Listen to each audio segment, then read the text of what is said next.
Nascido em Vitória de Santo Antão, na zona da Mata Pernambucana, ingressa na política estadual em 1964, tornando-se oficial de gabinete do então secretário de Administração do Estado, Moura Cavalcante. Em 1968, conclui o curso de Direito na Universidade Federal de Pernambuco e 2 anos depois, torna-se auditor do Tesouro do Estado. No ano de 1975, assume a Secretaria da Fazenda. Nomeado em 79 pelo então governador Marco Maciel, torna-se prefeito do Recife e ocupa o cargo até 1982. Eleito pelo voto direto, vice-governador de Pernambuco na chapa encabeçada pelo ex-vice-governador Roberto Magalhães, assume o posto de governador de 1986 a 1987. Em 1988, é eleito vereador do Recife. Em 90, eleito deputado federal pelo estado de Pernambuco. Logo depois, assume o Ministério da Fazenda do Brasil durante o governo Itamar Franco. Toma posse em 2 de outubro e deixa o ministério em 16 de dezembro de 1992. No primeiro mandato do presidente Fernando Henrique Cardoso, assume o Ministério do Desenvolvimento Urbano e do Meio Ambiente. O conselheiro político do Democratas e ex-governador de Pernambuco, Gustavo Krause,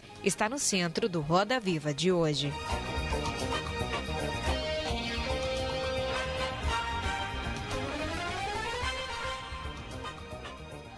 Olá, muito boa noite. Mais um Roda Viva Pernambuco no ar. A partir de agora você nos acompanha e a partir de hoje, em virtude do horário de verão, nosso programa começando mais cedo. Agora às 21h15, 21h16 e claro também pela internet, você nos acompanha em todas as plataformas, no Instagram, no Facebook, você pode também nos acompanhar. Falamos para todo o estado de Pernambuco, através do canal 22.1, falamos para Sky, falamos para NET, falamos para Vivo e o Roda Viva Pernambuco está no ar hoje, trazendo o ex-ministro Gustavo Krause.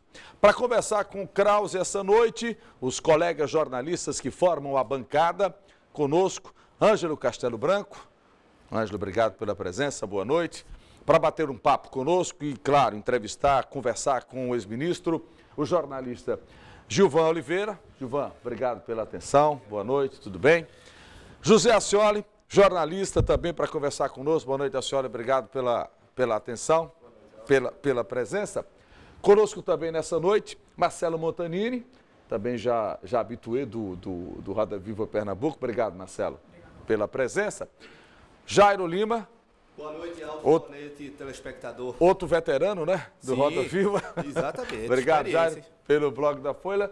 Sérgio Montenegro conosco também, para a gente conversar com o ex-ministro. E o traço, a brincadeira, a charge, nosso Ronaldo Câmara, gentilmente cedido aí pelo Jornal do Comércio. Então, obrigado à presença de todos os colegas. Ministro, obrigado pela presença, pela atenção. Bom tê-lo aqui.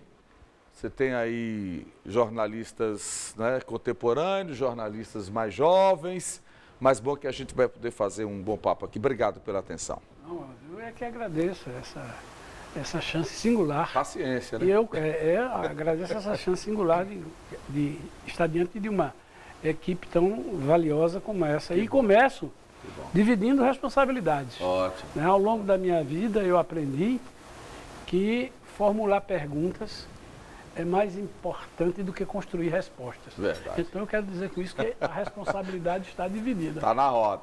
Está na roda. Formular perguntas é talvez mais importante do que construir respostas. Então, e eu sei que essa bancada é uma bancada de Que muito bom. boa. Deixa eu começar, ministro, falando com o senhor e pegando a sua impressão do momento atual. Tivemos um processo político extremamente, eu diria que diferente dos anteriores, de muita briga, de muita agressão, de pouca proposta, enfim, passou. E aí, pela sua experiência, pela sua vida na política, que impressão tem o senhor do que foi esse processo eleitoral esse ano? Bem, essa eleição é chamada na literatura política de eleição crítica, né? É uma eleição que foge a todos os paradigmas. E isso está expresso no resultado das eleições. Quando você faz uma leitura, e é uma leitura que eu acho que compartilhada, consensual, quando ele faz uma leitura da eleição e a leitura de quem venceu e como, por que venceu as eleições, todos estão de acordo que, em primeiro lugar, foi o voto antipetismo, antissistema. Certo. E depois foi um voto movido pelo sentimento do medo, da raiva, do desencanto. E um elemento que eu acho que nós precisamos refletir sobre ele, que é a presença de um mecanismo da revolução tecnológica chamada o WhatsApp. As mídias digitais, né? As mídias sociais. As mídias sociais. Eu gostaria só de alongar um pouco, porque essa questão das mídias sociais, isso é uma coisa que veio para ficar, e eu gostaria de recordar... Não tem mais monopólio de informação, não, né? E veja só, isso é uma coisa que... há um fenômeno histórico ao longo das eleições que coloca em vantagem, dentro de uma geração, quem dominou uma inovação tecnológica. Roosevelt, em 1933, criou um programa chamado Conversa ao Pé ou ao Lado da Lareira. Foi eleito presidente 4 vezes nos Estados Unidos, que foi quando se acabou as eleições sucessivas. E ele fazia, Ângelo, uma conversa intimista. Era do rádio. Com a televisão, o jovial Kennedy ganhou por 100 e poucos, 200 e poucos votos para o taciturno Richard Nixon. E o primeiro negro da história americana chega Obama. A Casa Branca utilizando, pioneiramente a internet, o Facebook, etc. E foi exatamente isso que levou o outsider, que as pessoas não davam o menor crédito de vitória, que era o que foi o Donald Trump, chegou tuitando. Até hoje. Até hoje. E, evidentemente, que isso tem vantagens e riscos. Mas eu deixo para que a gente vá aprofundando as ameaças, as vantagens e as ameaças desse fenômeno. Vamos começar a rodar aqui a mesa com os amigos. Ângelo Castelo, eu vou com você depois. Pois é, o governo da União, a partir daquele período de Fernando Henrique Cardoso, ele vem sendo conduzido por grupos de centro-esquerda ou de esquerda. Como é que você vê o papel de Bolsonaro nesse xadrez ideológico brasileiro? Ângelo, eu estou dizendo que as perguntas bem construídas exigem respostas bem Espero estar assumindo essa corresponsabilidade. Espero bem construídas. Então, eu vou pedir licença para citar um grande pensador italiano chamado Norberto Bobbio, que ele coloca esse panorama político-ideológico de uma maneira singular e insuperável. É o livro dele chamado Direita e Esquerda, Razões e Significados de uma Distinção Política. E ele coloca 4 vertentes possíveis. 2 extremas, uma esquerda e uma extrema-direita. Ambas não admitem o jogo democrático. Tendem não só à autocratização, como ao totalitarismo.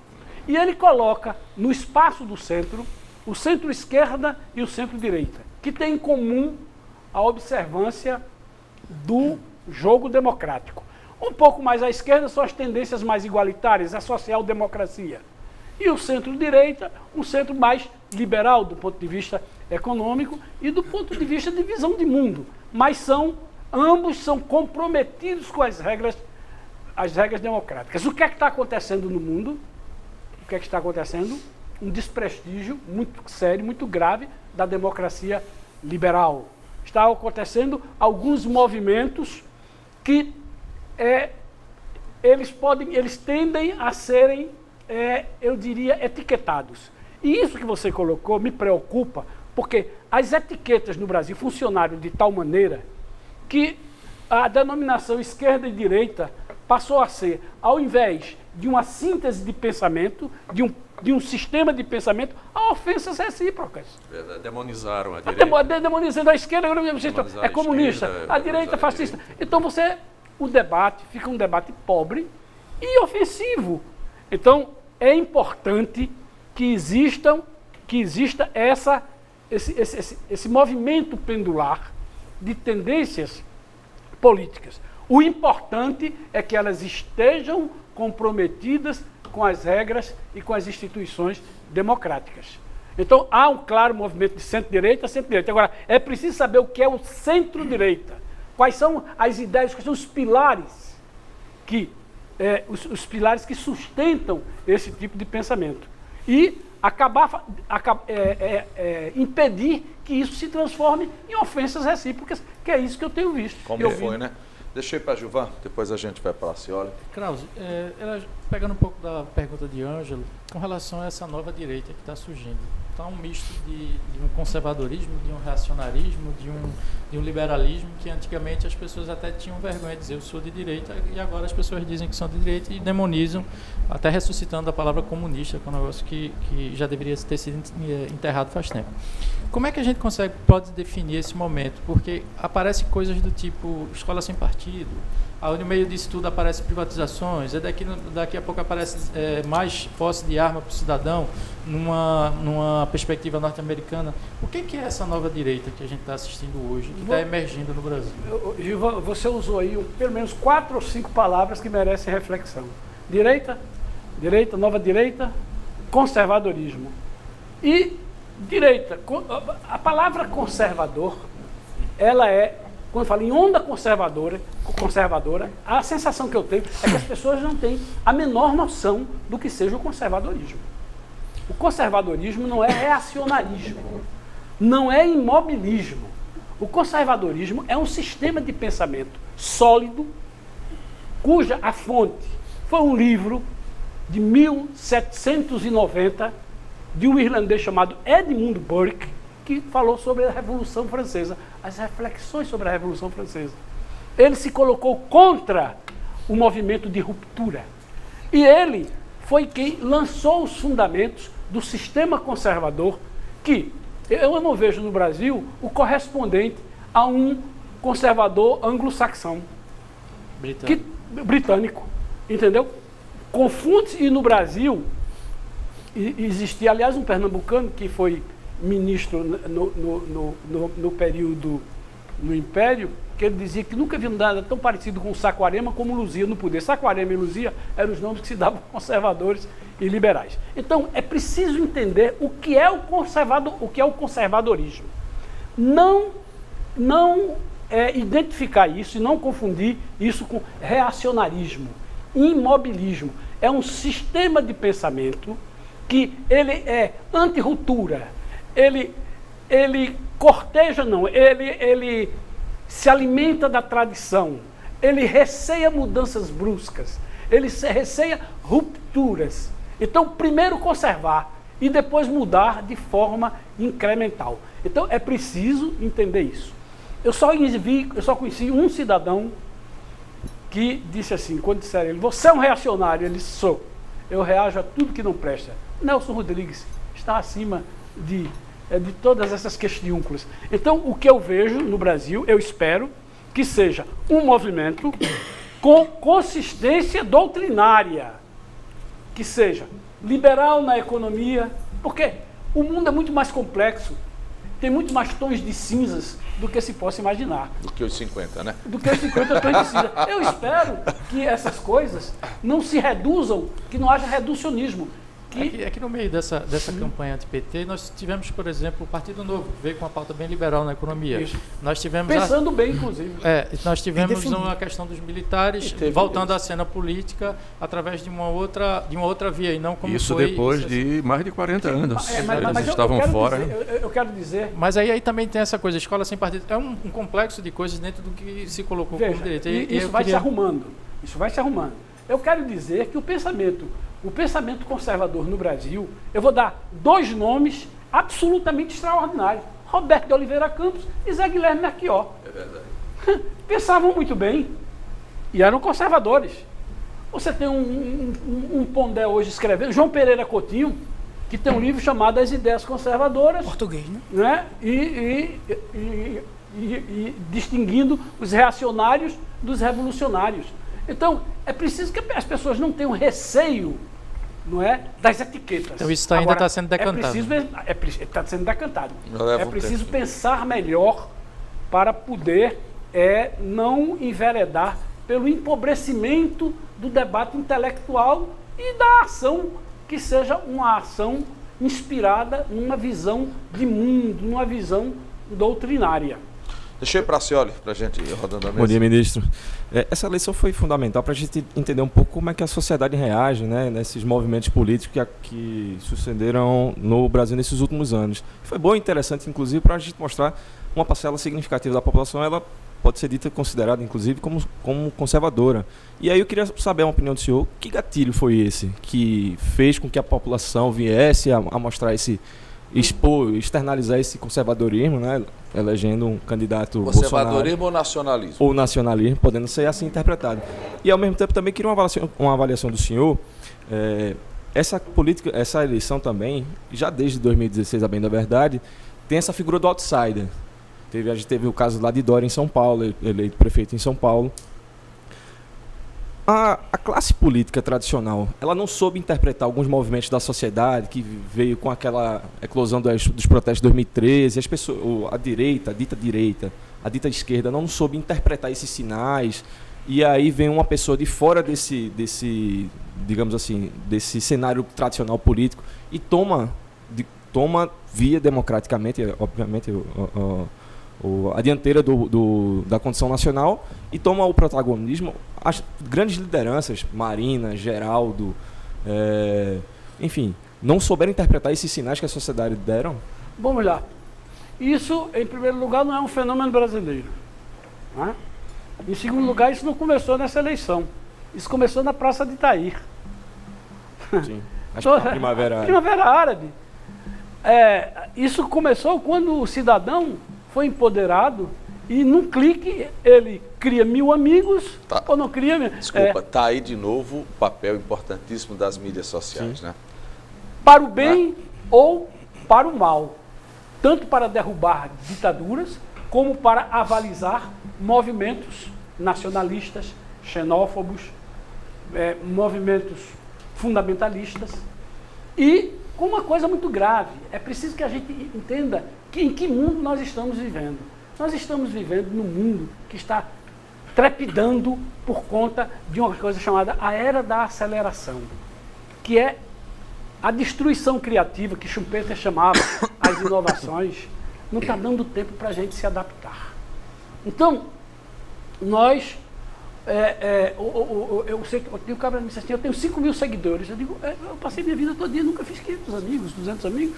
Eu sei que eu tenho 500 seguidores. Então, veja bem. E não é nem seguidor, ele 5.000 amigos, né? Amigos. Ele diz. Então veja bem.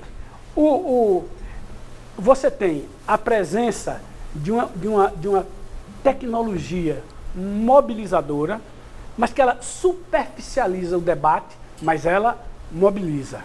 Ela mobiliza para valer. Você tem elementos que colocam, que identificam os fios desencapados e tocam lá, não é? Por exemplo, houve vários movimentos a partir da Primavera Egípcia. Houve o Occupy Wall Street, não é? Os indignados de Espanha, e que eles diziam isso às elites políticas. Não é que vocês não nos representem, é que nós não amamos mais vocês. Entendeu? Então, o que é que acontece? Há eu diria um delay, para usar a linguagem digital, há um delay entre os fatos e a institucionalização desses fatos. Os partidos políticos clássicos, eles não têm esta mobilidade. Estão no analógico ainda, Krause? Então, na era... o certo conflito era analógico, mas um está no digital e o outro está na analógica. Quem usou melhor o instrumento novo, ele saiu na vantagem. Ele deu um passo na frente. Agora, é preciso ver que essa utilidade... Por exemplo, quando eu disse aqui, a gente vai ver o tipo de ameaça ou a vantagem disso. Eu, presidente, tenho a vantagem de conversar diretamente com o meu eleitor. Mas eu não posso contornar os chamados corpos intermediários, que são os movimentos sociais, que são os partidos políticos. Eu não posso negar essa institucionalidade. Eu tenho que respeitar essa institucionalidade e utilizar um instrumento tecnológico novo, moderno, para fortalecer os valores democráticos. que hoje são ranqueados pela Universidade de Gotemburgo. Tem lá uma avaliação do índice de democracia liberal. E os Estados Unidos teve uma queda nesse índice de Gotemburgo. Bom, então, há essa sensação de, eu diria, de insegurança. Né? O que é que pelo menos a minha geração, vocês já são de uma geração diferente, mas tudo que meu pai dizia, meu filho, faça um concurso público para ter segurança. E eu fiz o concurso público, eu tinha medo do mercado, eu tinha medo de ser advogado, e eu fiz. Até no currículo está auditor fiscal para o concurso público. E para a meritocracia é sempre importante a gente colocar. Então, hoje, o que é que...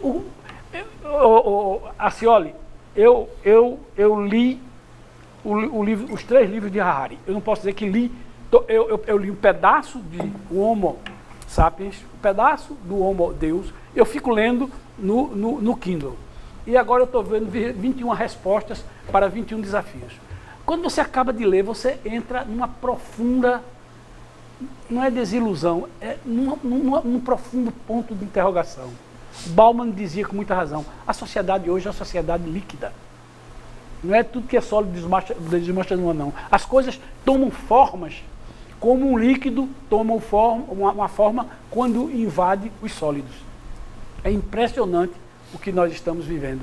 E isso traz uma coisa chamada um mal-estar. Mal-estar nas pessoas, por conta dessa insegurança.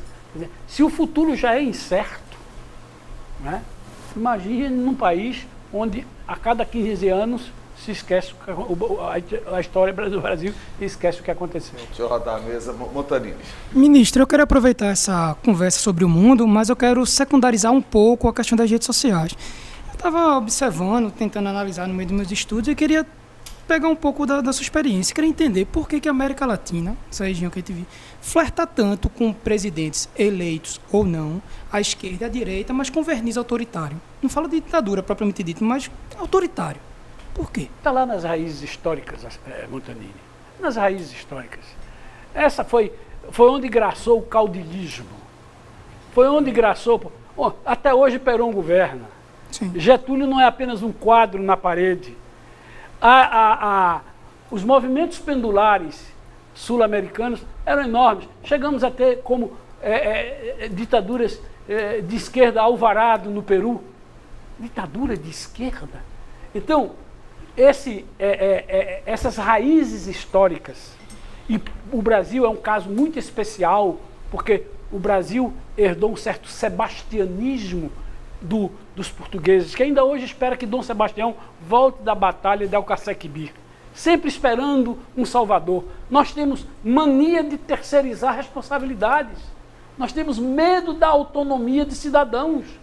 Então nós precisamos de um Estado babá, que dê cafuné, que tome decisões por a gente. Não dá. E isso está na raiz histórica.